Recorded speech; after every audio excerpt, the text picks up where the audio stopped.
బస్సులు అనేది తగలాడుతున్నాయి. బస్సు కలిసాను ఏమైంది? నేను కంప్లైంట్ కూడా చేయను అని చెప్తారు. ఒరే జగనే మేలురా, బస్సులు నిలబెట్టించినాడు. మీ బీజేపీ గవర్నమెంట్లో బస్సులు తగలబెట్టారు. అంతకన్నా నీచగా ఉందారా? ఏమైంది? 300 పోతేనే ఆ పొద్దు ఏడ్చలే, దీనికి ఎడుతాను నేను. అదే కొంచెం అనకూడదు, నేను తప్పు. వాళ్ళు చాలా మంచోళ్ళు.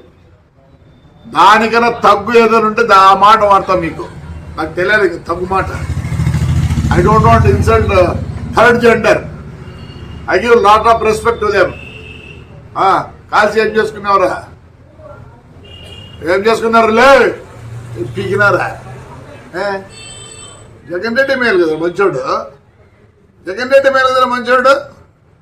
నా బస్సు కాలిపోలేదు, బస్సును నిలబెట్టించినాడు. నిలబెడితే ఆ పొద్దు 10 లక్షలు పోయేది, పొద్దు 6 లక్షలు పోతుంది. మీరు చేతగాని నాకు కొడకల్లారా, చేతగాని నాకు కొడకల్లారా అంటారా? ఏం పిక్తారా? మళ్ళీ ఇంకో బస్సు కాస్తారా? కలిసిపో. వరుసగా పెట్టినాడు. నేనే భయపడతాను అనుకుంటున్నారా? సిగ్గురే నా కొడకల్లారా. ఏం చేస్తారా? బస్సు కాల్చారా? అయిపోయింది. ఏమైంది? వస్తుంది రిలే. అది మా డ్రైవర్కి ఇచ్చిందే. ఎందుకంటే కోర్టులో ఉంది, జనవరికి వస్తే.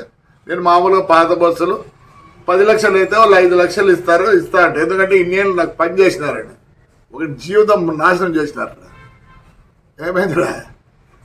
చెప్తేనే థర్డ్ జెండర్ తగ్గు నా కొడుకులు. షార్ట్ సర్క్యూట్ కాదని కాలినాక బస్సు అంతా ఆ హీటు పైన పడేది. ఓ షార్ట్ సర్క్యూట్ అని రాసుకో.